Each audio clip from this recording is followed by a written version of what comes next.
संस्कृति विश्व प्रतिष्ठान विश्व संस्कृति अभियान सुसंस्कृत विचारಗಳ ತಾಣ संस्कृति विश्व प्रतिष्ठान।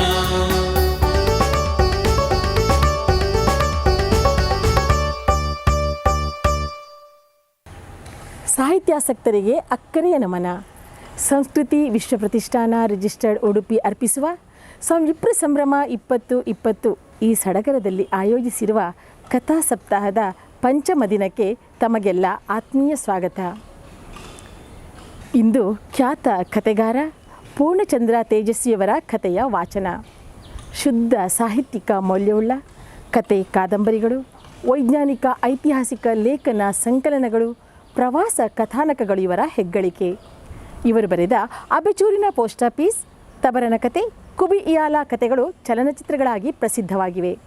ಕರ್ವಾಲೋ, ಅಂಡಮಾನ್ ಪ್ರವಾಸ ಕಥನ, ಚಿದಂಬರ ರಹಸ್ಯ ಮುಂತಾದ ವಿಶಿಷ್ಟ ಕೃತಿಗಳು ಓದುಗರ ಮನದಲ್ಲಿ ವಿಶೇಷ ಸ್ಥಾನ ಪಡೆದಿವೆ. ಕೇಂದ್ರ ರಾಜ್ಯ ಸಾಹಿತ್ಯ ಪುರಸ್ಕೃತರೂ ಆದ ಇವರ ಮಾಯಾಮೃಗ ಕಥೆಯ ವಾಚನಕ್ಕಾಗಿ ಉಡುಪಿ MGM ಕಾಲೇಜಿನ ಪ್ರಾಧ್ಯಾಪಕಿ, ವಿಮರ್ಶಾ ಬರಹಗಳು, ಮಕ್ಕಳ ನಾಟಕಗಳು, ಮನಮುಟ್ಟುವ ಕವನಗಳು, ಕಾದಂಬರಿ, ಕತೆ ಹೀಗೆ ಸಾಹಿತ್ಯದ ವಿವಿಧ ಪ್ರಕಾರಗಳಲ್ಲಿ ಸೈ ಎನಿಸಿಕೊಂಡ ಸಾಹಿತಿ, ಅಕ್ಕನ ವಚನಗಳ ವಾಚಕಿ, ರಂಗಗೀತ ಗಾಯಕಿ, ಸುಗಮ ಗೀತೆಗಳ ಹಾಡುಗಾರ್ತಿಯೂ ಆಗಿರುವ ಕನ್ನಡ ಸಾಹಿತ್ಯ ಅಕಾಡೆಮಿ ಪ್ರಶಸ್ತಿ, ಫಣಿಯಾಡಿ ಪ್ರಶಸ್ತಿ, ಅರಳು ಮಲ್ಲಿಗೆ, ವರ್ಧಮಾನ ಹೀಗೆ ಕನ್ನಡ ಮತ್ತು ತುಳು ಭಾಷಾ ಸಾಹಿತ್ಯದಲ್ಲಿ ಹಲವು ಪ್ರಶಸ್ತಿಗಳ ಮೂಲಕ ಮನೆಮಾತಾಗಿರುವ ಡಾಕ್ಟರ್ ಕಾತ್ಯಾಯಿನಿ ಕುಂಜಿಬೆಟ್ಟು ಇವರು ಇದೀಗ ಜನಪ್ರಿಯ ಸಾಹಿತಿ ಪೂರ್ಣಚಂದ್ರ ತೇಜಸ್ವಿಯವರ ಖ್ಯಾತ ಕತೆ ಮಾಯಾಮೃಗ ಇದನ್ನು ವಾಚಿಸಲಿದ್ದಾರೆ. ಎಲ್ರಿಗೂ ನಮಸ್ಕಾರ. ಉಡುಪಿಯ ಸಂಸ್ಕೃತಿ ವಿಶ್ವ ಪ್ರತಿಷ್ಠಾನ ಆಯೋಜಿಸಿರುವಂತಹ ಕಥಾ ಸಪ್ತಾಹದಲ್ಲಿ ಇವತ್ತು ನಾನು ಯುವ ಪೀಳಿಗೆಗೆ ಬಹಳ ಪ್ರಿಯರಾಗಿರುವಂತಹ KP ಪೂರ್ಣಚಂದ್ರ ತೇಜಸ್ವಿಯವರ ಮಾಯಾಮೃಗ ಎನ್ನುವಂತಹ ಕಥೆಯನ್ನು ವಾಚಿಸಲಿಕ್ಕಿದ್ದೇನೆ. ಇದು ಸ್ಮಶಾನದಲ್ಲಿ ನಡೀತದೆ ಅಪರಾತ್ರಿ ಹೊತ್ತಲ್ಲಿ. ಕಥೆಗಾರರು ಮತ್ತು ಅವರ ಗೆಳೆಯ ಶಾ ಇವರಿಬ್ಬರು ಸ್ಮಶಾನದಲ್ಲಿ ಮಾತುಕತೆಯನ್ನು ಆರಂಭಿಸ್ತಾರೆ. ಈಗ ಮಾಯಾಮೃಗ.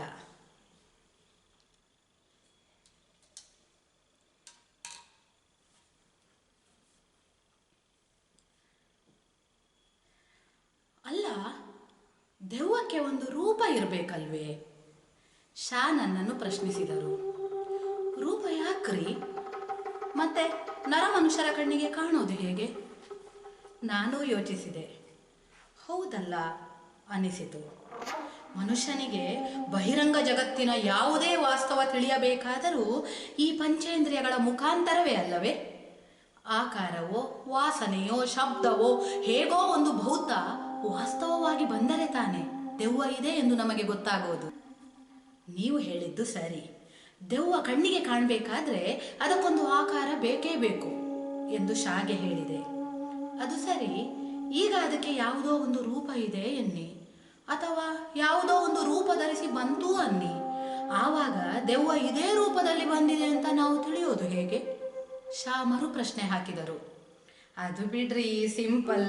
ಈಗ ದೆವ್ವ ಒಂದು ಹುಡುಗಿ ರೂಪದಲ್ಲಿ ಬಂತು ಅನ್ನಿ, ಈ ರಾತ್ರಿಯಲ್ಲಿ ಈ ಸ್ಮಶಾನದಲ್ಲಿ ನಮ್ಮ ಹತ್ರಕ್ಕೆ ಈ ಹುಡುಗಿ ಯಾಕಪ್ಪ ಬಂತು ಅಂತ ನಮಗೆ ಅನುಮಾನ ಬರಲ್ವಾ? ಕೂಡಲೇ ನಮಗೆ ಗೊತ್ತಾಗುತ್ತೆ ಇದು ದೆವ್ವದ ಕೆಲಸ ಅಂತ. ಅದೇ ನೋಡ್ರಿ ನಾನು ಯೋಚಿಸ್ತಿರೋದು. ದೆವ್ವ ಹುಡುಗರನ್ನು ಕಂಡ್ರೆ ಹುಡುಗಿ ರೂಪದಲ್ಲಿ, ಹುಡುಗಿಯರನ್ನು ಕಂಡ್ರೆ ಹುಡುಗರ ರೂಪದಲ್ಲಿ ಬರೋದೆಲ್ಲ ನಮ್ಮ ಊಹೆ ಕಣ್ರಿ. ಇದೇನು ಕಾಲೇಜ್ ಕೆಟ್ಟೋಯ್ತಾ? ಇದು ಸ್ಮಶಾನ ಅಲ್ವೇನ್ರಿ? ಸ್ಮಶಾನ ಒಂದು ಎಮ್ಮೆ ರೂಪದಲ್ಲೋ ಒಂದು ಕತ್ತೆ ರೂಪದಲ್ಲೋ ಬಂದ್ರೆ ಆವಾಗ್ಲೂ ನಮಗೆ ಅನುಮಾನ ಬರುತ್ತಲ್ಲ, ಇದ್ಯಾವುದಪ್ಪ ವಾರಸುದಾರರಿಲ್ಲದ ಎಮ್ಮೆ ಈ ಸ್ಮಶಾನದಲ್ಲಿ ಯಾಕೆ ತಿರುಗಾಡ್ತಿದೆ ಅಂತ. ಅಲ್ಲರಿ, ಈ ಪ್ರಶ್ನೆ ಅಷ್ಟೊಂದು ಸುಲಭ ಅಲ್ಲ ತಿಳ್ಕೊಳ್ಳಿ. ನಿಮ್ಮ ವೇಷನೇ ಹಾಕಿಕೊಂಡು ನನ್ನೆದುರು ಬಂದ್ರೆ, ನನ್ನ ವೇಷದಲ್ಲಿ ನಿಮ್ಮೆದುರು ನಿಂತ್ರೆ ಆವಾಗ ಏನ್ರಿ ಮಾಡೋದು? ಅಯ್ಯ, ಬರ್ಲಿ ನೋಡೋಣ, ಆವಾಗ ತಾನೇ ಇದೆಲ್ಲ ಸಮಸ್ಯೆ ಎಂದು ನಾನು ಉದಾಸೀನನಾಗಿ ಹೇಳುತ್ತಾ ನನ್ನ ಕೈಯಲ್ಲಿದ್ದ ದೊಣ್ಣೆಯಿಂದ ಚಿತೆಯ ಮೇಲಿನ ಬೂದಿ ರಾಶಿಯನ್ನು ಕೆದಕತೊಡಗಿದೆ. ಥೂ, ಅದನ್ನ ಯಾಕ್ರಿ ಕೆದಕ್ತೀರಿ ಎಂದರು ಶಾ.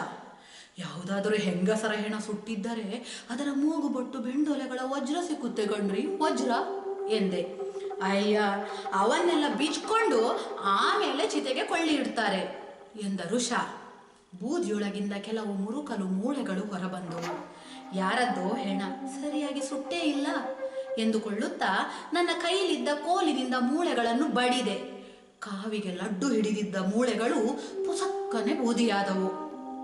ಆಕಾಶದಲ್ಲೆಲ್ಲ ದಟ್ಟ ಮೋಡಗಳು ಕವಿದಿದ್ದವು. ದೂರದಲ್ಲಿ ಬೀದಿ ದೀಪಗಳ ಬೆಳಕಿನಲ್ಲಿ ಊರು ಕಾಣಿಸುತ್ತಿತ್ತು.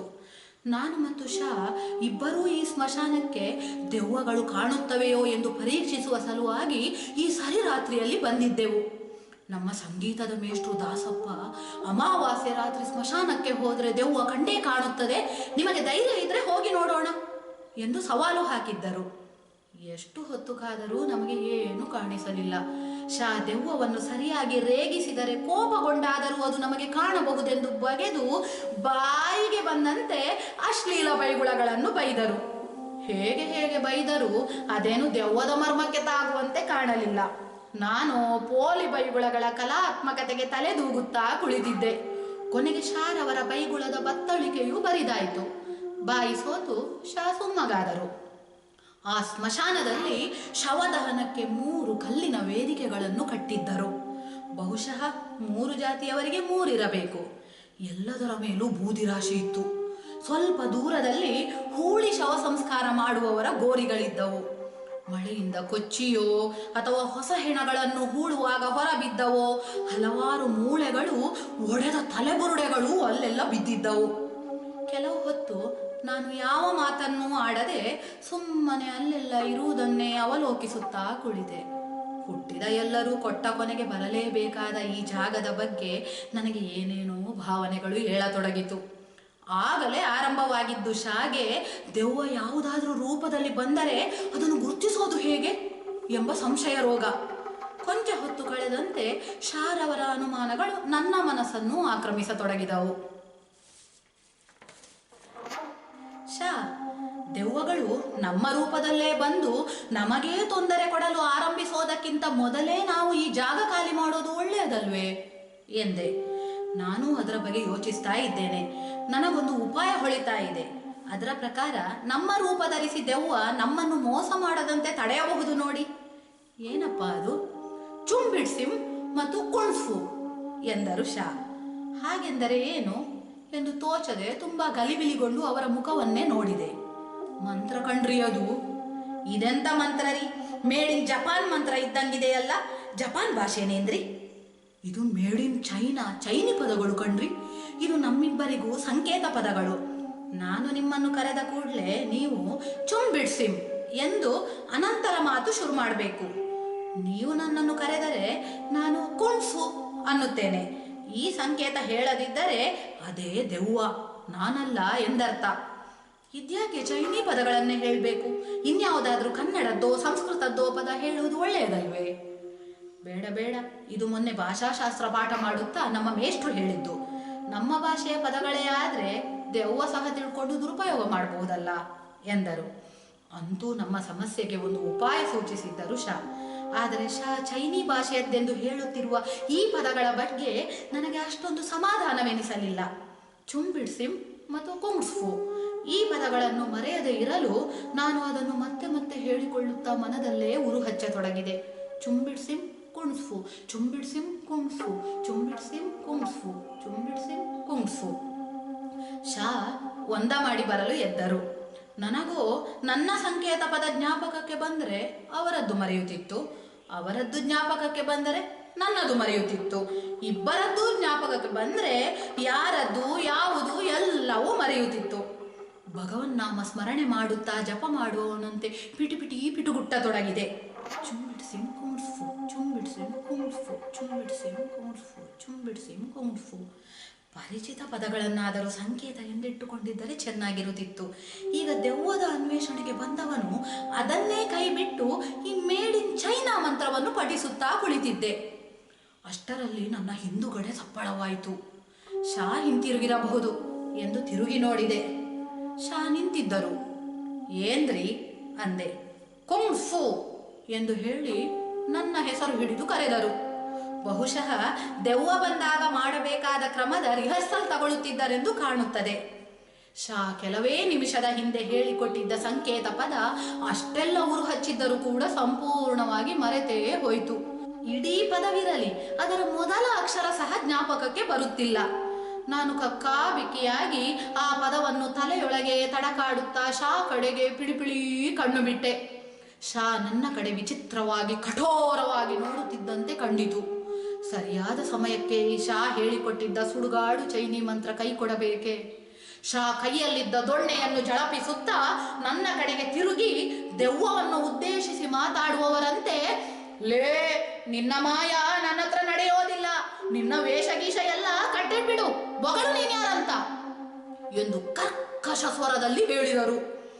ಈಗ ಈ ಕತೆ ಓದುವಾಗ ನಿಮಗೆ ನಗು ಬರಬಹುದಾದರೂ ಆ ಸ್ಮಶಾನದ ಅಪರಾತ್ರಿಯಲ್ಲಿ ದೊಣ್ಣೆ ಹಿಡಿದು ಶಾ ಹಾಗೆ ಹೇಳುತ್ತಲೂ ನನಗೆ ನಿಜಕ್ಕೂ ಕೊಂಚ ದಿಗಿಲು ಆರಂಭವಾಯಿತು.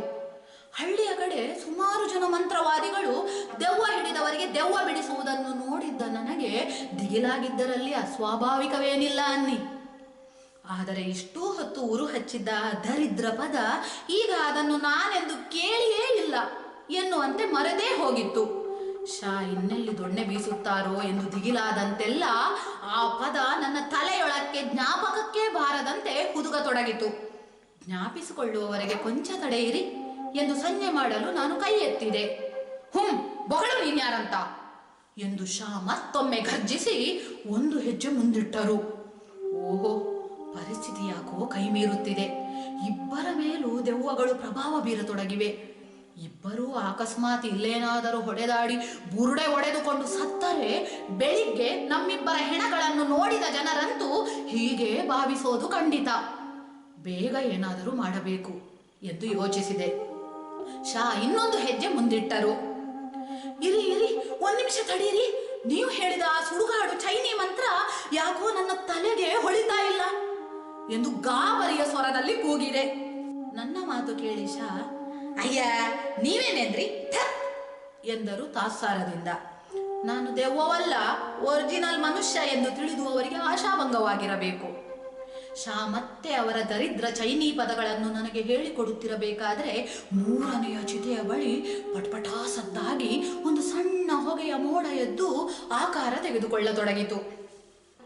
ಹುಡುಗಾಟಿಕೆಯಂತೆ ಆರಂಭವಾದ ನಮ್ಮ ದೆವ್ವದ ಸಂಶೋಧನೆ ಮೆಲ್ಲಗೆ ಬಿಗಡಾಯಿಸುತ್ತಿರುವಾಗ ಈ ಸಂಗತಿ ನಡೆಯಿತು. ಆ ಹೊಗೆಯೇ ಈಗ ದೆವ್ವವಾಗಿ ರೂಪಾಂತರಗೊಳ್ಳುತ್ತದೆ ಎಂದು ಊಹಿಸಿ ಗಾಬರಿಯಿಂದ ನಾವು ನೋಡತೊಡಗಿದೆವು. ಆದರೆ ಆ ಹೊಗೆ ಯಾವ ರೂಪವನ್ನೂ ತೆಗೆದುಕೊಳ್ಳದೆ ಮತ್ತೆ ಚಿತೆಯ ಮೇಲಿನ ಬೂದಿ ರಾಶಿಯ ಮೇಲೆ ಇಳಿದು ಅಂತರ್ಧಾನವಾಯಿತು. ಇನ್ನೂ ಬೆಂಕಿ ಇದ್ದ ಯಾವುದೋ ಕಟ್ಟಿಗೆಯೋ ಕೆಂಡವೋ ಚಿಟಿಚಿಟಿ ಸಿಡಿದು ಹೊಗೆ ಎಬ್ಬಿಸಿದೆ ಎಂದು ಊಹಿಸಿದೆವು. ಆದರೂ ಅದನ್ನು ಸರಿಯಾಗಿ ಪರೀಕ್ಷಿಸದೇ ಇರುವುದು ಸರಿಯಲ್ಲ ಎಂದು ಅಲ್ಲಿ ಹೋಗಿ ನೋಡಿದೆವು. ಒಂದು ಸಣ್ಣ ಕಚ್ಚಿ ಹಿಡಿದ ಕಂತ್ರಿ ನಾಯಿ ಮರಿ ಅಲ್ಲಿ ಬೂದಿಯ ಮೇಲೆ ಮಲಗಿ ನಿದ್ದೆ ಮಾಡುತ್ತಿತ್ತು. ಬೆಚ್ಚಗಿನ ಬೂದಿ ಅದಕ್ಕೆಷ್ಟು ಅಪ್ಯಾಯಮಾನವಾಗಿತ್ತೆಂದರೆ ನಮ್ಮತ್ತ ಅದು ಒಮ್ಮೆಯೂ ತಿರುಗಿ ನೋಡದೆ ಸುರುಳಿ ಸುತ್ತಿಕೊಂಡು ಸತ್ತ ಹೆಣದಂತೆ ನಿದ್ದೆ ಹೊಡೆಯುತ್ತಿತ್ತು. ಇದು ಹೀಗೆ ಮಲಗಿದರೆ ಯಾರಾದರೂ ಹೆಣ ಸುಡುವವರು ಇದನ್ನೂ ಚಿತಾಗ್ನಿಗೆ ಸಮರ್ಪಿಸಿ ಬಿಡುತ್ತಾರೆ ಎಂದು ನನಗನಿಸಿತು. ಥತ್, ಇದೆಂತ ಸ್ಮಶಾನರಿ, ಒಂದು ಅಪ್ಪಂತ ದೆವ್ವ ಸುತ ಇಲ್ಲ, ನಡೀರಿ ಹೋಗೋಣ. ಆ ಸಂಗೀತದ ಮೇಷ್ಟ್ರು ಹೆಂಡ ಕುಡ್ಕೊಂಡು ಏನನ್ನು ದೆವ್ವ ಅಂತ ಭ್ರಮಿಸಿದ್ರೋ ಏನೋ ಎಂದು ಶಾ ಹಿಂತಿರುಗುವ ನಿರ್ಧಾರವನ್ನು ಘೋಷಿಸಿದರು. ನನಗೂ ಶಾ ತೀರ್ಮಾನ ಸರಿ ಅನಿಸಿತು. ದೆವ್ವ ಇರುವುದರ ಬಗೆಗಾಗಲಿ ಅದು ಮನುಷ್ಯರಿಗೆ ಕಾಣಿಸಿಕೊಳ್ಳುತ್ತದೆ ಎನ್ನುವುದರ ಬಗೆಗಾಗಲಿ ನಮಗೆ ಸುತಾರಾಮ್ ನಂಬುಗೆ ಇರಲಿಲ್ಲ.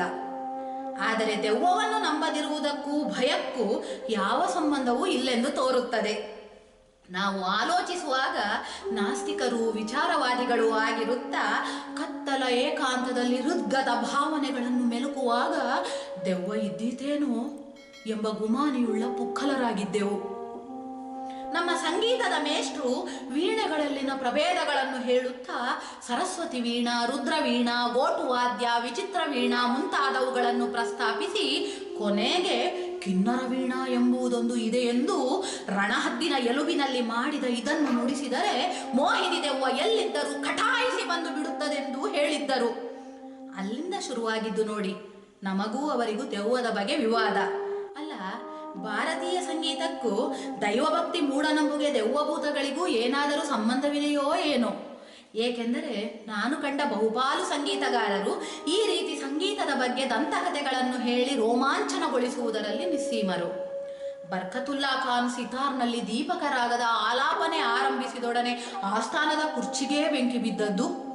ಕರೀಂ ಖಾನ್ ಮಲ್ಹಾರ್ ರಾಗ ಹಾಡಿದ್ದಕ್ಕೆ ಮಳೆ ಬಂದು ಜಲಪ್ರಳಯವೇ ಆಗಿದ್ದು. ಅಲ್ಲಾದಿಯಾ ಖಾನ್ ಸರೋದ್ನಲ್ಲಿ ಆಡಾಣ ರಾಗ ಶುರು ಮಾಡಿದೊಡನೆ ಅವರ ಸರೋದ್ ಆಸ್ಫೋಟನೆಯಾಗಿದ್ದು. ಹೀಗೆ ಒಂದೊಂದಲ್ಲ ಕಟ್ಟುಕತೆಗಳು. ಕೊನೆಗೆ ಇದರಿಂದ ನಮಗೆ ಸಂಗೀತದ ಬಗ್ಗೆ ಆಸಕ್ತಿ ಕೆರಳುವುದರ ಬದಲು ದೆವ್ವ ಪಿಶಾಚಿಗಳ ಬಗ್ಗೆಯೇ ಆಸಕ್ತಿ ಕೆರಳಿ ನಮ್ಮ ವಿದ್ಯಾಭ್ಯಾಸಕ್ಕೆ ಯಾವುದೇ ಸಂಬಂಧವೂ ಇಲ್ಲದ ಈ ದೆವ್ವದ ಅನ್ವೇಷಣೆಗೆ ಅಮಾವಾಸ್ಯೆ ರಾತ್ರಿ ಊರ ಹೊರಗಿನ ಸ್ಮಶಾನದಲ್ಲಿ ವಾಮಾಚಾರಿಗಳಂತೆ ಕಾಲ ಕಳೆಯುವಂತಾಗಿತ್ತು. ನಾವು ಊರೊಳಗೆ ಬಂದಾಗ ಗೂರ್ಖ ದೊಣ್ಣೆಯಿಂದ ತಂತಿ ಕಂಬ ಕುಟ್ಟುತ್ತಿದ್ದ. ನಮ್ಮನ್ನು ನೋಡಿ ಕೌನ್ ಹೇ ಎಂದು ಏನೇನೋ ಹಿಂದಿಯಲ್ಲಿ ಗೊಣಗುಟ್ಟಿ ಗದರಿದ. ಊರೊಳಗೆ ನಾವು ಬರುತ್ತಿದ್ದಂತೆಯೇ ನಮ್ಮ ಭಾವನೆ ಯೋಚನೆಗಳಲ್ಲಿ ಬದಲಾವಣೆ ಆಗತೊಡಗಿತು. ಸ್ಮಶಾನದ ಗಂಭೀರ ಮೃತರ ಜಗತ್ತಿನಿಂದ ಮತ್ತೆ ಗಲಿಬಿಲಿಯ ಪರಿಚಿತ ಜೀವನ್ಮಯ ಜಗತ್ತಿಗೆ ಬಂದಂತನಿಸಿ ನಮ್ಮ ವಿಚಾರ ಶಕ್ತಿ ಚೈತನ್ಯಗಳು ಜಾಗೃತವಾಗತೊಡಗಿದವು. ಸ್ಮಶಾನದಲ್ಲಿ ನಮಗೆ ಸ್ವಲ್ಪವೂ ಹೆದರಿಕೆಯಾಗಲಿಲ್ಲ ಎಂದು ತೋರಿಸಲು ದೆವ್ವದ ಬಗ್ಗೆ ತಾತ್ಸಾರದಿಂದ ಮಾತಾಡಿದ್ದೆವು.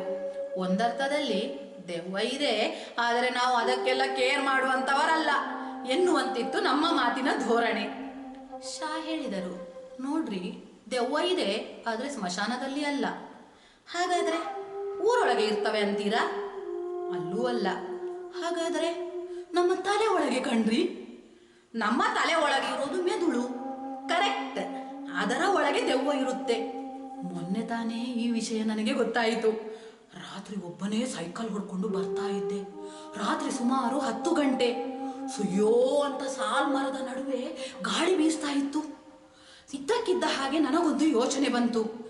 ಈಗ ಒಂದು ದೆವ್ವ ನನ್ನ ಸೈಕಲ್ ಕ್ಯಾರಿಯರ್ ಮೇಲೆ ಕುಳಿತಿದ್ರೆ ಅಂತ. ನಾನು ಎಷ್ಟೇ ಈ ಕಲ್ಪನೆಯನ್ನು ಪ್ರತಿರೋಧಿಸಿದ್ರೂ ಅದರಿಂದ ತಪ್ಪಿಸಿಕೊಳ್ಳೋದಕ್ಕೆ ಸಾಧ್ಯವಾಗಲೇ ಇಲ್ಲ. ಆ ದೆವ್ವ ತಲೆಬುರುಡೆ ಮುಚ್ಚಳವನ್ನು ತೆಗೆದುಕೊಂಡು ಹೊರಕ್ಕೆ ಬಂದೇ ಬಿಡ್ತು. ನಿಧಾನವಾಗಿ ನನ್ನ ಕ್ಯಾರಿಯರ್ ಮೇಲೆ ಯಾರೋ ಕುಳಿತಿರುವ ತೂಕ ಬೀಳತೊಡಗಿತು. ಅದು ಅತ್ತಿತ್ತ ಓಲಾಡಿ ನನ್ನ ಸೈಕಲ್ ಬ್ಯಾಲೆನ್ಸ್ ಏರ್ಬೇರಾಗುವಂತೆ ಮಾಡಿತು. ನನಗೆ ಹಿಂತಿರುಗಿ ನೋಡಲು ಹೆದರಿಕೆ. ನೋಡಿದಾಗ ಕುಳಿತೇ ಇದ್ರೆ ಏನ್ರಿ ಮಾಡ್ತೀರಾ? ಹಿಂದಕ್ಕೆ ಸಹ ತಿರುಗದೆ ಆ ಮಣಬಾರದ ದರಿದ್ರ ದೆವ್ವನ ಕೂರಿಸ್ಕೊಂಡೆ ಬೆವರು ಸುರಿಸುತ್ತಾ ಉಪ್ಪಿನಲ್ಲಿ ಸೈಕಲ್ ತುಳಿಯುವವನಂತೆ ತುಳಿದ ಕಣ್ರಿ. ನಾನು ಅದರ ತೂಕಕ್ಕೂ ಓಲಾಟಕ್ಕೂ ಜಗ್ಗದಿರೋದನ್ನು ಕಂಡು ಆ ದೆವ್ವ ಏನ್ ಮಾಡ್ತು ಗೊತ್ತಾ? ಬೆವರು ಸುರಿಸುತ್ತಾ ಸೈಕಲ್ ತುಳಿಯುತ್ತಿದ್ದ ನನ್ನ ಪಕ್ಕೆಗೆ ಹಿಂದುಗಡೆಯಿಂದ ಕಚಗುಳಿ ಕೊಡಲು ಶುರು ಮಾಡಿತು. ನೋಡಿ ಹೇಗಿದೆ ದೆವ್ವದ ಕಾಟ. ಇನ್ನು ಮಾತ್ರ ಸಾಧ್ಯವಿಲ್ಲ ಎಂದನಿಸಿತು. ಹಿಂದುಗಡೆ ಕುಳಿತುಕೊಂಡು ಪಕ್ಕೆಗೆ ಕಚಗುಳಿ ಕೊಡ್ತಾ ಇದ್ರೆ ಹೇಗ್ರಿ ಸೈಕಲ್ ತುಳಿಯೋದು? ಬ್ರೇಕ್ ಹಾಕಿ ಸೈಕಲ್ನಿಂದ ನೆಗೆದು ಇಳಿದೆ. ಶಾ ತಮ್ಮ ದುಸ್ವಪ್ನದಂತಹ ಅನುಭವವೊಂದನ್ನು ಹೇಳಿದರು. ದೆವ್ವ ಏನ್ ಮಾಡ್ತು ಆಗ? ಎಲ್ರಿ ದೆವ್ವ ಮತ್ತೆ ನನ್ನ ತಲೆಯೊಳಗೆ ಮಾಯ. ಆಮೇಲೆ ಈ ಗೋಳೇ ಬೇಡ ಅಂತ ಸೈಕಲ್ ತಳ್ಳಿಕೊಂಡು ಹೊರಟೆ. ಮತ್ತೆ ಸೈಕಲ್ ಹತ್ತಿದ್ದರೆ ಮತ್ತೆ ಅದು ಗ್ಯಾರಂಟಿ ಹೊರಕ್ಕೆ ಬರ್ತಿತ್ತು. ಶಾ ಮನುಷ್ಯನ ಮನಶಕ್ತಿಯ ಅಪಾರ ಸಾಧ್ಯತೆಗಳನ್ನು ನನಗೆ ವಿವರಿಸಿ ಗಾಬರಿ ಹುಟ್ಟಿಸಿದರು. ಒಂದು ದಿನ ರಾತ್ರಿ ನಾನು ಒಬ್ಬನೇ ಕನ್ನಡಿ ನೋಡುತ್ತಾ ನಿಂತಿದ್ದೆ. ಇದ್ದಕ್ಕಿದ್ದಂತೆ ನಾನು ನಗದೆ ಕನ್ನಡಿಯೊಳಗಿನ ನನ್ನ ಪ್ರತಿಬಿಂಬ ನಕ್ಕರೆ ಎಂದು ಅನಿಸಿ ಗಾಬರಿಯಾಯಿತು. ಕನ್ನಡಿಯೊಳಗಿನ ನನ್ನ ಪ್ರತಿಬಿಂಬ ಇನ್ನೇನು ನಕ್ಕೇ ಬಿಡುತ್ತದೆ ಎಂದು ಅನಿಸಿ ದಿಗಿಲಾಗಿ ಕನ್ನಡಿಯಿಂದಲೇ ದೂರ ಸರಿದಿದ್ದೆ.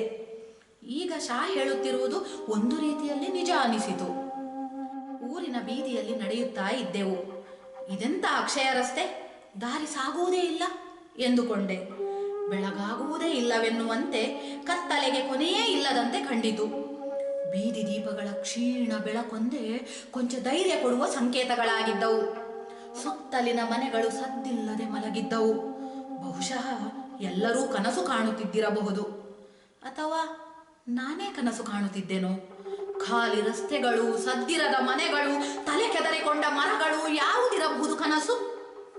ಬೀದಿ ದೀಪದ ಬೆಳಕಿಗೆ ಗೋಡೆ ಮೇಲೆ ಬೀಳುತ್ತಿದ್ದ ನಮ್ಮ ನೆರಳು ರಸ್ತೆಯ ಮೇಲೆ ಮಲಗುತ್ತಾ, ಗೋಡೆಯ ಮೇಲೆ ಎದ್ದು ನಿಲ್ಲುತ್ತಾ, ಮರದ ಮೇಲೆ ಚಕ್ಕನೆ ಹತ್ತುತ್ತಾ ಇಳಿಯುತ್ತಾ ನಾವು ನಡೆದಂತೆ ವಿಕಟ ನೃತ್ಯ ಮಾಡುತ್ತಿತ್ತು. ಹಾಗೆ ನೆರಳನ್ನೇ ನಾವು ನೋಡುತ್ತಿರಬೇಕಾದರೆ ಇನ್ನೇನೋ ಒಂದು ಪುಟ್ಟ ನೆರಳು ಹಿಂದೆ ಬರುತ್ತಿರುವುದು ಕಂಡಿತು. ಅರೆ, ಇದೇನಿದು? ಇಬ್ಬರು ತಿರುಗಿ ನೋಡಿದೆವು. ಒಂದು ಕಜ್ಜಿ ಹಿಡಿದ ಪುಟ್ಟ ಕಂತ್ರಿ ನಾಯಿ ಮರಿ ನಮ್ಮನ್ನು ನೋಡಿ ಸ್ನೇಹದಿಂದೆಂಬಂತೆ ಬಾಲ ಅಲ್ಲಾಡಿಸಿ ಪಟಪಟ ಒಮ್ಮೆ ಮೈ ಕೊಡವಿತು. ಅದರ ಮೈಯಿಂದ ಒಂದು ಬೂದಿಯ ಹೊಗೆ ಎದ್ದು ಗಾಳಿಯಲ್ಲಿ ಲೀನವಾಯಿತು. ಅಯ್ಯ, ಸ್ಮಶಾನದಲ್ಲಿ ನಿದ್ದೆ ಹೊಡಿತಿತ್ತಲ್ಲ, ಅದೇ ಅಲ್ವೇ ಇದು ಎಂದರು ಶಾ. ಹಜ ಹಜ ಚಿ ನಡಿ ಎಂದು ನಾನು ಜೋರು ಮಾಡಿ ಕಲ್ಲು ತೆಗೆದುಕೊಳ್ಳುವವನಂತೆ ಬಗ್ಗಿದೆ. ನಾಯಿ ಮರಿ ಓಡಿ ದೂರದ ಕತ್ತಲಲ್ಲಿ ಮಾಯವಾಯಿತು. ಇದ್ಯಾವಾಗ ನಮ್ಮ ಹಿಂದೆ ಬಂತು ಎಂದು ಶಾ ಆಶ್ಚರ್ಯ ಸೂಚಿಸಿದರು.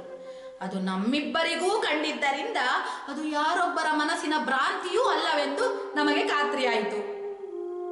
ಹಲ್ಕಾ ನನ್ನ ಮಕ್ಕಳು, ಚಿಕ್ಕ ಹುಡುಗರು ಮಾಡೋ ಕೆಲಸ ಇದು. ಮರಿಗಳಲ್ಲಿ ಮುದ್ದಾಗಿರ್ತವೆ, ತಗೊಂಡು ಹೋಗಿ ಕೊಂಚ ದಿನ ಸಾಕಿ ಆಮೇಲೆ ಕಚ್ಚಿ ಗಿಚ್ಚಿ ಬಂದ್ರೆ ಮನೆಯಿಂದ ಆಚೆಗೆ ಓಡಿಸಿ ಬಿಡ್ತಾರೆ. ಇವು ಪೋಲಿ ನಾಯಿಗಳಾಗಿ ಊರೂರು ತಿರುಗ್ತಾ ಇರ್ತವೆ ಎಂದು ಆ ಮರಿಯ ಮಾಜಿ ಯಜಮಾನರಿಗೆ ಶಾಪ ಹಾಕಿದರು. ನಾವು ಮಾತಾಡುತ್ತಾ ಮುಂದಕ್ಕೆ ನಡೆಯುತ್ತಿದ್ದೆವು. ಆದರೂ ನಮಗೆ ಗುಮಾನಿ, ನಾವು ಯಾರಿಂದಲೋ ಹಿಂಬಾಲಿಸಲ್ಪಡುತ್ತಿದ್ದೇವೆ ಎಂದು. ಒಂದು ತಿರುವಿನಲ್ಲಿ ಹಿಂದಕ್ಕೆ ತಿರುಗಿ ನೋಡಿದ್ರೆ ನಮ್ಮ ಕಾಲ ಕೆಳಗೆ ನಿಂತಿದೆ ನಾಯಿ ಮರಿ. ಟಾಮಿನೋ ಟೈಗರೋ ಇರ್ಬೇಕು ಕಣ್ರಿ ಇದರ ಹೆಸರು. ಅದರ ಹೆಸರು ಹೇಳಿ ಓಡೋಗುತ್ತೆ ಎಂದು ನಾನು ಶಾಗೆ ಹೇಳಿದೆ. ಟಾಮಿನೋ ಅಲ್ಲ, ಟೈಗರು ಅಲ್ಲ, ಇದರ ಹೆಸರು ಡೆತ್, ಸಾವು, ಮೃತ್ಯು. ಅದಕ್ಕೆ ಅದು ಸ್ಮಶಾನದಲ್ಲಿ ಇದ್ದಿದ್ದು. ಅದನ್ನ ಈಗ ಊರೊಳಗೆ ಕರ್ಕೊಂಡು ಬಂದು ನಾವು ತಪ್ಪು ಮಾಡಿದೆವು ಎಂದರು ಶಾ. ಅದೇನಾದ್ರೂ ಆಗ್ಲಿ, ಈಗ ನಮಗೆ ಅಂಟಿಕೊಂಡಿತಲ್ರಿ ಈ ಬಾಲ. ಧರ್ಮರಾಯ ಪರಲೋಕಕ್ಕೆ ಹೋಗ್ತಾ ಅವನ ಹಿಂದೆ ಒಂದು ಕಜ್ಜಿ ನಾಯಿ ಹಿಂಬಾಲಿಸಿಕೊಂಡು ಹೋಯ್ತಂತೆ. ಅದರ ಸಂತಾನ ಕಂಡ್ರಿ ಇದು. ಇಂತಹ ರಾತ್ರಿಯ ನಿರ್ಜನ ರಸ್ತೆಯಲ್ಲಿ ನಿಂತು ಅಪಶಕುನದಂತಹ ಜೋಕುಗಳನ್ನು ಶಾ ಮಾಡತೊಡಗಿದ್ದು ನನಗೇಕೋ ಸರಿ ಕಾಣಲಿಲ್ಲ. ಈ ದರಿದ್ರ ನಾಯಿ ಮರಿಯ ಒಡನಾಟವೇ ಬೇಡವೆಂದು ನಿರ್ಧರಿಸಿ ಅಲ್ಲಿಯೇ ಲೈಟು ಕಂಬದ ಅಡಿ ಇದ್ದ ಕಸದ ಪಿಪಾಯಿಯೊಳಕ್ಕೆ ಅದನ್ನು ಹಾಕಿದೆ. ಬೇಗ ಬೇಗ ದೂರ ಹೋಗಿ ಅದು ಅಲ್ಲಿಂದ ಹೊರಬಿದ್ದು ಮತ್ತೇನಾದ್ರೂ ಹಿಂಬಾಲಿಸುತ್ತದೆಯೋ ನೋಡಿದೆವು.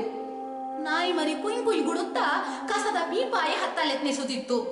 ಅದು ಬರುವುದರೊಳಗೆ ನಾವು ದೂರ ಓಡಿಬಿಡೋಣ ಎಂದು ಇಬ್ಬರು ಪೋಸ್ಟ್ ಆಫೀಸಿನವರೆಗೂ ಓಡಿದೆವು. ಏದುಸಿರು ಬಂತು. ವಿರಮಿಸುತ್ತಾ ನಿಂತು ಹಿಂದಕ್ಕೆ ನೋಡುತ್ತೇವೆ. ನಮ್ಮಿಂದ 5ನೆಯ ಬೀದಿ ದೀಪದ ಬೆಳಕಿನಲ್ಲಿ ನಾಯಿ ಮರಿ ಓಡಿ ಬರುತ್ತಿರುವುದು ಕಾಣಿಸಿತು. ಇದನ್ನು ಹೆದರಿಸಿ ಓಡಿಸಿ ಅಥವಾ ನಾವೇ ಓಡಿ ಇದರಿಂದ ತಪ್ಪಿಸಿಕೊಳ್ಳುವುದು ಸಾಧ್ಯವೇ ಇಲ್ಲ ಎಂದು ನಮಗನಿಸಿತು. ಛೇ, ನಾವು ಸ್ಮಶಾನಕ್ಕೆ ಹೋಗಲೇಬಾರದಿತ್ತು. ಈ ಪೀಡೆಯಿಂದ ಒಂದು ಸಾರಿ ತಪ್ಪಿಸಿಕೊಂಡರೆ ಸಾಕಾಗಿದೆ ಎಂದು ನಾನು ಗೊಣಗಿದೆ. ದೆವ್ವನೇ ಕಜ್ಜಿ ನಾಯಿ ಮರಿ ವೇಷ ತಗೊಂಡು ಅಲ್ಲಿ ಮಲಗಿತ್ತಾ ಅಂತೀನಿ ಎಂದರು ಶಾ. ಅದೆಲ್ಲ ನವ್ಯ ಕಥೆಗಳಲ್ಲಿ ಕಂಡ್ರಿ ಸಿಂಬಲ್ಗಳಾಗೋದು. ಇದು ಡೆತ್ತೂ ಅಲ್ಲ, ಸಾವು ಅಲ್ಲ, ದೆವ್ವನೂ ಅಲ್ಲ, ಕೇವಲ ನಾಯಿ ಮರಿ. ಅದಕ್ಕೆ ಊಟ ಹಾಕೋ ಯಜಮಾನರು ಬೇಕಾಗಿದ್ದಾರೆ. ಅದಕ್ಕೆ ಅದು ನಮ್ಮ ಬೆನ್ನು ಹತ್ತಿದೆ. ಇದನ್ನು ಹೇಗಾದ್ರೂ ತೊಲಗಿಸೋ ಉಪಾಯ ಮಾಡಿ. ಇದರ ಮುಸುಡಿ ನೋಡಿ, ನಾಯಿ ಮರಿ ಅಂತ ಹೇಳೋಕ್ಕಾಗುತ್ತಾ? ಒಳ್ಳೆ ಗುಳ್ಳೆ ನರಿ ತರ ಇದೆ. ನಾಯಿಗೂ ನರಿಗೂ ಮಿಲಾಕತ್ತಾಗಿ ಹುಟ್ಟಿರ್ಬೇಕು ಎಂದು ನನ್ನ ಬೇಸರಕ್ಕೆ ಗೊಣಗತೊಡಗಿದೆ. 1 ನಿಮಿಷ ತಡೀರಿ, ನಂಗೊಂದು ಉಪಾಯ ಹೊಳೆದಿದೆ ಎಂದು ಶಾ ನಾಯಿ ಮರಿಯನ್ನು ಹಿಡಿಯಲು ಹೋದರು. ಅದು ಮತ್ತೆ ಅದನ್ನು ಕಸದ ಪೀಪಾಯಿಗೆ ಹಾಕುತ್ತಾರೆಂದು ತಿಳಿದು ದೂರ ಓಡಿತು. ಆದರೆ ನಾವು ಮುಂದುವರಿದೊಡನೆ ನಮ್ಮ ಬೆನ್ನು ಹತ್ತಿತು. ಮತ್ತೆ ಶಾ ಹಿಡಿಯ ಹೋದರೆ ಓಡತೊಡಗಿತು. ಅದನ್ನು ಹಿಡಿಯಲು ಯತ್ನಿಸಿ ಶಾ ಸುಸ್ತಾಗಿ, ನೋಡ್ರಿ, ಇದು ಗ್ಯಾರಂಟಿ ಡೆತ್ ಕಣ್ರಿ, ಸ್ಮಶಾನದ ಪಿಶಾಚಿನೇ ಇದು, ಬರ್ಕೊಡ್ತೀನಿ ಬೇಕಾದ್ರೆ. ಹುಡುಗಿ ವೇಷ ಧರಿಸಿ ಇವರ ಹತ್ರ ಹೋದ್ರೆ ಡೇಂಜರ್ ಅಂತ ಕಜ್ಜಿ ನಾಯಿ ವೇಷ ಧರಿಸಿ ನಮ್ಮತ್ತ ಬಂದಿದೆ ಎಂದು ಬೈದರು. ಅನಂತರ ಶಾ ಆ ನಾಯಿ ಮರಿಯನ್ನು ಓಡಿಸಿ ಹಿಡಿಯುವ ಯತ್ನವನ್ನು ಕೈಬಿಟ್ಟು ಕೈ ಚಿಟಿಕೆ ಹೊಡೆಯುತ್ತಾ ಎಂದು ಉಪಚಾರ ಮಾಡಿ ಕರೆದರು. ಆಗ ಮಾತ್ರ ಅದು ಶಾರವರ ವಿಶ್ವಾಸದ ನಾಟಕಕ್ಕೆ ಮರುಳಾಗಿ ಹತ್ತಿರ ಬಂತು. ಶಾ ಚಕ್ಕನೆ ಅದರ ಕುತ್ತಿಗೆ ಹತ್ತಿರ ಚರ್ಮ ಹಿಡಿದು ಎತ್ತಿ ಪಕ್ಕದ ಮನೆಯ ಬಳಿಗೆ ಒಯ್ದರು. ಕಾಂಪೌಂಡ್ ಇದ್ದ ಮನೆ ಅಲ್ಲಿ ಅದು ಒಂದೇ. ಆ ಕಾಂಪೌಂಡಿನೊಳಕ್ಕೆ ಸದ್ದಾಗದಂತೆ ಅದನ್ನು ಬಿಟ್ಟು ಕೈ ಕೊಡವಿಕೊಂಡರು. ಅಲ್ಲಿಗೆ ನಮಗೆ ಬೀಸುವ ದೊಣ್ಣೆಯಿಂದ ತಪ್ಪಿಸಿಕೊಂಡಷ್ಟು ಸಮಾಧಾನವಾಯಿತು. ನಮ್ಮ ನಮಗೆ ಹಿಡಿದಿದ್ದ ಶನಿಯನ್ನು ಬೇರಾವನಿಗೋ ದಾಟಿಸಿದ್ದರಿಂದ ಸಂತೋಷವೂ ಆಯಿತು. ನಾವು ಅಲ್ಲಿಂದ 4 ಹೆಜ್ಜೆ ನಡೆದಿಲ್ಲ, ನಾಯಿ ಮರಿ ಮನೆಯ ಕಾಂಪೌಂಡ್ನ ಒಳಗಿನಿಂದ ಕೈಕೂ ಕೈಕೂ ಕೈಕೂ ಕೈಕೂ ಎಂದು ಲಯಬದ್ಧವಾಗಿ ಕಿರುಚತೊಡಗಿತು. ಏಯ್ ಭಜ ಎಂದು ಮನೆಯೊಳಗಿಂದ ಯಾರೋ ಗೊಗ್ಗರು ಧ್ವನಿಯಲ್ಲಿ ಕೂಗಿದರು. ನಾವು ಕೊಂಚ ದೂರ ಸರಿದು ಕತ್ತಲ ಮರೆಯಲ್ಲಿ ನಿಂತು ಮುಂದೇನಾದೀತು ಎಂದು ನೋಡಿದೆವು. ನಾಯಿ ಮರಿ ಕೈಕೂ ಕೈಕೂ ಕೈಕೂ ಭಜನೆಯನ್ನು ಮುಂದುವರಿಸಿತು. ಮನೆಯೊಳಗಿನ ದೀಪಗಳು ಚಕ್ಕನೆ ಹತ್ತಿಕೊಂಡವು. ಕರಡಿಯಂತೆ ಮೈಯೆಲ್ಲ ರೋಮಮಯವಾಗಿದ್ದ ಕರಾಳ ವ್ಯಕ್ತಿಯೊಬ್ಬ ನಿದ್ದೆಯ ಹೊಡೆತಕ್ಕೆ ತೂರಾಡುತ್ತಾ ಹೊರಬಂದು ಬಾಗಿಲ ಬಳಿ ಕೂಗುತ್ತಿದ್ದ ನಾಯಿ ಮರಿಯನ್ನು ಕಸದಂತೆ ತೆಗೆದು ಹೊರಗೆಸೆದು ಸರಕ್ಕನೆ ಒಳ ನಡೆದ. ದೀಪ ಆರಿತು. ನಾಯಿ ಮರಿ ಮತ್ತೆ ಓಡೋಡಿ ನಮ್ಮ ಬಳಿ ಬಂದು ನಿಂತು ಬಾಲ ಅಲ್ಲಾಡಿಸಿತು. ನಾವಿಬ್ಬರು ಮುಖ ಮುಖ ನೋಡಿಕೊಂಡೆವು. ಯಾವಂದ್ರಿ ಅವನು ಎಂದೆ. ಯಾವನೋ ಯಮದೂತ ಕಣ್ರಿ, ಇರ್ಲಿ ತಡೀರಿ, ಒಂದು ತಮಾಷೆ ಮಾಡ್ತೀನಿ ಎಂದು ಶಾ ಮತ್ತೆ ಆ ನಾಯಿ ಮರಿಯನ್ನು ಒಯ್ದು ಅದೇ ಮನೆಯ ಕಾಂಪೌಂಡ್ನೊಳಗೆ ಬಿಟ್ಟು ಓಡಿ ಮರೆಗೆ ಬಂದರು. ಮತ್ತೆ ಅದೇ ಗೊಗ್ಗರು ಧ್ವನಿಯ ಅದೇ ಗರ್ಜನೆ. ಹೇ ಹಜ! ನಾಯಿ ಮರಿಯನ್ನು ಗೇಟ್ ಆಚೆಗೆ ಎಸೆದವ ಒಳಗೆ ಹೋಗುತ್ತಿದ್ದವನು ಮತ್ತೆ ಹೊರ ಬಂದು ಗೇಟನ್ನು ತೆರೆದಿಟ್ಟು ಹೋದ. ಬಹುಶಃ ಅಕ್ಕಪಕ್ಕದ ಮನೆಗಳಂತೆ ತನಗೂ ಕಾಂಪೌಂಡ್ ಇಲ್ಲದಿದ್ದರೆ ಚೆನ್ನಿತ್ತೆಂದು ಈಗ ಅವನಿಗೆ ಅನಿಸಿರಬಹುದು. ನಾಯಿ ಮರಿ ಮತ್ತೆ ಓಡಿ ಬಂದು ನಮ್ಮ ಬಳಿ ನಿಂತಿತು. ಶಾ, ಇದು ಡೆತ್ ಕಣ್ರಿ, ಪಿಶಾಚಿ, ಈಗಲಾದ್ರೂ ಗೊತ್ತಾಯ್ತಾ ಎಂದು ಮತ್ತೆ ಅದನ್ನು ಹಿಡಿದು ಅವನ ಮನೆ ಕಡೆಗೆ ನಡೆದರು. ಅವನು ತೆರೆದು ಹೋಗಿದ್ದ ಗೇಟನ್ನು ಮುಚ್ಚಿ ನಾಯಿ ಮರಿಯನ್ನು ಒಳಬಿಟ್ಟು ಓಡೋಡಿ ಮರೆಗೆ ಬಂದರು. ಈ ಸಾರಿ ನನಗೆ ನಿಜಕ್ಕೂ ಗಾಬರಿಯಾಯಿತು. ಬೆಳಿಗ್ಗೆ ಎಲ್ಲ ಮೃದು ಹೃದಯದ ವಿನೋದಶೀಲ ವ್ಯಕ್ತಿಯಾಗಿದ್ದ ಶಾ ಈಗೇಕೆ ಹೀಗೆ ಕ್ರೂರ ವಿನೋದದಲ್ಲಿ ತೊಡಗಿದ್ದಾರೆ ಎಂದು. ಆದರೆ ಮುನ್ನಡೆಯುವುದನ್ನು ನೋಡುವ ಕುತೂಹಲ ಮಂತ್ರ ಹಾಕಿದಂತೆ ನನ್ನನ್ನು ಅಲ್ಲೇ ನಿಲ್ಲಿಸಿತು. ಮತ್ತೆ ನಾಯಿ ಮರಿಯ ಕೈಕೂ ಕೈಕೂ ಕೈಕೂ ಸದ್ದು ಆರಂಭವಾಯಿತು. ಈ ಸಾರಿ ಆ ಕರಡಿ ಮನುಷ್ಯನ ತಾಳ್ಮೆ ಸಂಪೂರ್ಣ ನಾಶವಾಯಿತೆಂದು ತೋರುತ್ತದೆ. ಧಡ ಧಡ ಎಂದು ಮನೆಯೊಳಗಿನ ಬಾಗಿಲುಗಳನ್ನೆಲ್ಲ ತೆರೆದು ಬರುತ್ತಿರುವುದನ್ನು ಕಂಡೇ ನಮಗೆ ಹಾಗನಿಸಿತು. ಅವನು ದೊಣ್ಣೆ ಸಮೇತ ಹೊರಟ ಕೂಡಲೇ ನಮಗೆ ಜಂಗಾಬಲವೇ ಹುಡುಗಿ ನಡುಕ ಶುರುವಾಯಿತು. ಮುಚ್ಚಿದ ಗೇಟನ್ನು ಕಂಡು ದಡಾರೆಂದು ಅದನ್ನು ತೆರೆದ. ಅವನ ಕೈಯಲ್ಲಿದ್ದ ಕೋಲನ್ನು ನೋಡಿ ಎಲ್ಲಿಯೋ ಅವಿತುಕೊಂಡಿದ್ದ ನಾಯಿ ಮರಿ ಅವನು ಅತ್ತ ಇತ್ತ ಉಸ್ತುವಾರಿ ನೋಟವನ್ನು ಬೀರುತ್ತಿರಬೇಕಾದ್ರೆ ಸಂಧಿಯಿಂದ ನುಸುಳಿ ನೆರಳಲ್ಲಿ ನೆರಳಾಗಿ ನಮ್ಮ ಬಳಿಗೆ ಬಂದು ನಿಂತಿತು. ಆ ಕರಡಿ ಮನುಷ್ಯ ದೊಣ್ಣೆ ಬೀಸುತ್ತಾ ತನ್ನ ಮನೆಯ ಆಸುಪಾಸನ್ನೆಲ್ಲ ನೋಡಿದ. ನನಗೂ ಅವನು ಇದೊಂದು ಸಾರಿ ಮನೆಯೊಳಗೆ ಹೋದರೆ ಸಾಕಪ್ಪ ಅನಿಸಿತು. ಆದರೆ ಅವನು ಗೇಟಿನ ಬಳಿ ನಿಂತು ಯೋಚಿಸತೊಡಗಿದ. ಅವನಿಗೂ ಇದು ಪಿಶಾಚಿಯ ಕೆಲಸವೇ ಎಂದು ಗುಮಾನಿ ಬಂದಿತ್ತೇನೋ. ಆದರೆ ಆತನಿಗೇನೋ ಅನುಮಾನ, ದೆವ್ವದ ಕಾಟವೆಂದು ನಂಬಲು ಸಂಶಯ. ಈ ಕೆಲಸದ ಹಿಂದೆ ಏನೋ ಬುದ್ಧಿವಂತಿಕೆ ಇದೆ ಎನ್ನುವ ಗುಮಾನಿ. ಗೇಟು ಹಾಕಿದವನು ಒಳಗೆ ಹೋಗದೆ ಗೇಟಿನ ಮೇಲೆ ತಲೆ ಇಟ್ಟುಕೊಂಡೇ ಕಾಯತೊಡಗಿದ. ಡೆತ್ ನಮ್ಮೆದುರು ಕತ್ತಲಲ್ಲಿ ಕತ್ತಲಾಗಿ ಬಾಲ ಅಲ್ಲಾಡಿಸುತ್ತಾ ನಿಂತಿತ್ತು. ನಾವು ಅತ್ತಿತ್ತ ಅಲ್ಲಾಡುವಂತಿರಲಿಲ್ಲ. ಆ ಕರಡಿ ಮನುಷ್ಯನಿಗೆ ಕೊಂಚ ಸುಳಿವು ಸಿಕ್ಕಿದರೂ ಸಾಕು, ನಮ್ಮ ತಲೆ ಒಡೆಯುತ್ತಾನೆ. ಗೋರಿಯೊಳಗೆ ಸಿಕ್ಕಿಕೊಂಡ ಹೆಣಗಳ ತರ ನೆರಳಿನಲ್ಲಿ ಅಲ್ಲಾಡದೆ ನಿಂತಿದ್ದೆವು. ಆದರೆ ಎಷ್ಟು ಹೊತ್ತೆಂದು ನಿಲ್ಲುವುದು? ಆ ಕರಡಿ ಮನುಷ್ಯ ಬೆಳಗಿನವರೆಗೂ ನಿಲ್ಲಲು ತಯಾರಿದ್ದರೆ. ಇದೆಲ್ಲ ನಿಮ್ಮಿಂದ ಆಗಿದ್ದು, ನೋಡಿ ಎಂಥ ತೊಂದರೆ ತಂದಿಟ್ರಿ ಎಂದು ಪಿಸು ಮಾತಿನಲ್ಲಿ ಶಾಗೆ ಶಪಿಸಿದೆ. ನನ್ನಿಂದ ಹೇಗ್ರಿ? ಈ ಪಿಶಾಚಿ ಇದೆಯಲ್ಲ, ಇದರಿಂದ ಹೇಗಾದ್ರೂ ಇದನ್ನು ತೊಲಗಿಸುವಂತ ಹೇಳಲಿಲ್ವಾ ನೀವೇ? ತಡೀರಿ ನೋಡೋಣ, ಎಷ್ಟೊತ್ತನಕ ನಿಲ್ತಾನವನು, ಅವನಿಗೂ ನಿದ್ದೆ ಬರೋಲ್ವಾ ಎಂದರು ಶಾ. ಪಂಚೆ ಸುತ್ತಿಕೊಂಡಿದ್ದ ಆ ಕರಡಿ ಒಳಗೆ ಹೋದೀತೇನೋ ಎಂದು ಕಾಯುತ್ತಾ ಅಲ್ಲಾಡದೆ ನಿಂತಿದ್ದೆವು. ತುಂಬಾ ಹೊತ್ತಾದರೂ ಆ ಮಾನವ ಅಲ್ಲಾಡದೆ ನಿಂತೇ ಇದ್ದ. ಅವನಿದ್ದಾಗಲೇ ಇಲ್ಲಿಂದ ದೌಡಾಯಿಸಿ ಓಡಿಬಿಟ್ಟರೆ ಹೇಗೆ ಎಂದು ಒಮ್ಮೆ ಯೋಚಿಸಿದೆ. ಆದರೆ ಆ ಕರಡಿ ಮಾನವ ನಮಗಿಂತ ವೇಗವಾಗಿ ಓಡಬಲ್ಲವನಾಗಿದ್ದರೆ ಅವನ ದೊಣ್ಣೆಯ ಒಂದೇ ಒಂದು ಏಟು ಸಾಕು ನಮಗೆ, ನಾವು ಬಿಟ್ಟು ಬಂದ ಸ್ಮಶಾನಕ್ಕೆ ಮತ್ತೆ ವಾಪಸ್ಸಾಗಲು.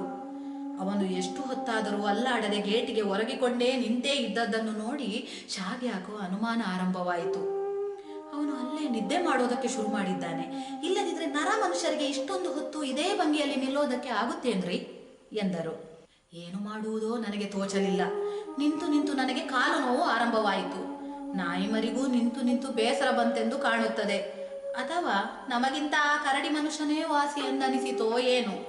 ಅಥವಾ ನಾವು ಇಲ್ಲಿ ಕದ್ದು ನಿಂತಿದ್ದೇವೆ ಎಂದು ಆ ಕರಡಿ ಮನುಷ್ಯನಿಗೆ ಸುಳಿವು ಕೊಡಬೇಕೆಂದೋ ಏನೋ ಮೆಲ್ಲಗೆ ತಿರುಗಿ ಅವನತ್ತ ಹೆಜ್ಜೆ ಹಾಕತೊಡಗಿತು. ನಮಗೆ ಓಡಬೇಕು ನಿಲ್ಲಬೇಕು ಒಂದೂ ತಿಳಿಯದಷ್ಟು ಗಾಬರಿಯಾಯಿತು. ಆ ಕರಡಿ ಮನುಷ್ಯ ತನ್ನ ದೊಣ್ಣೆಯಿಂದ ಒಂದೇ ಏಟಿಗೆ ಆ ನಾಯಿ ಮರಿಯನ್ನು ಯಮಲೋಕಕ್ಕೆ ಕಳಿಸುವುದನ್ನು ಊಹಿಸುತ್ತಾ ನಿಂತೆವು. ನಾಯಿ ಮರಿ ಅವನ ಮುಂದೆ ಹೋಗಿ ನಿಂತಿತು. ನಿದ್ರೆಗೆ ಸಂದಂತಿದ್ದ ಅವನ ದೇಹದಲ್ಲಿ ಯಾವ ಚಲನೆಯೂ ಕಾಣಲಿಲ್ಲ. ಕೈಯಲ್ಲಿದ್ದ ಅವನ ದೊಣ್ಣೆ ಕೆಳಗೆ ಕಲ್ಲಿನ ಮೇಲೆ ಬಿದ್ದ ಸದ್ದಾಯಿತು. ಇದ್ದಕ್ಕಿದ್ದ ಹಾಗೆ ಬಾಗಿಲು ತೆರೆದುಕೊಂಡು ಅವನ ದೇಹ ಬಾಗಿಲ ಮುಂದಕ್ಕೆ ಹಾಕಿದ್ದ ಹಾಸುಗಲ್ಲಿನ ಮೇಲೆ ಉದ್ದಕ್ಕೆ ದೊಪ್ಪನೆ ಬಿತ್ತು. ಡೆತ್ತು ಅವನನ್ನು ದಾಟಿಕೊಂಡು ನಿರಾತಂಕವಾಗಿ ಅವನ ಮನೆಯೊಳಗೇ ಹೋಯಿತು. ಅವನೇನು ನಿದ್ದೆ ಹೋಗಿದ್ದನೋ, ಮೂರ್ಛೆ ಹೋಗಿದ್ದನೋ ಅಥವಾ ಸತ್ತೇ ಹೋಗಿದ್ದನೋ. ಮನೆಯೊಳಗಿಂದ ಆ ನಾಯಿ ಮರಿಯನ್ನು ಓಡಿಸಿಕೊಂಡು ಜನ ಹೊರಬಂದು ಅವನನ್ನು ನೋಡುವುದರೊಳಗೆ ಆ ಸ್ಮಶಾನದ ಪಿಶಾಚಿ ಹಿಂತಿರುಗಿ ನಮ್ಮ ಬೆನ್ನು ಹತ್ತುವುದರೊಳಗೆ ಬೆಳಗಾಗುವುದರೊಳಗೆ ನಾವು ಪಾರಾಗಬೇಕಿತ್ತು. ಆ ಕತ್ತಲಿಂದ ನೆಗೆದು ಸಾವಿನ ಭಯದಲ್ಲಿ ಓಡುವಂತೆ ಇಬ್ಬರೂ ಓಡಿದೆವು.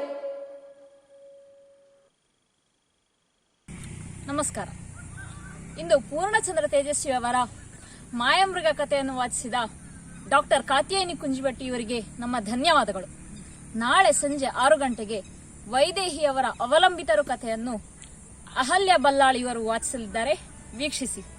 ಹಾಗೆ ನಮ್ಮ ಚಾನೆಲ್ ಅನ್ನು ಲೈಕ್, ಶೇರ್, ಸಬ್ಸ್ಕ್ರೈಬ್ ಮಾಡಲು ಮರಿಬೇಡಿ. ಧನ್ಯವಾದಗಳು.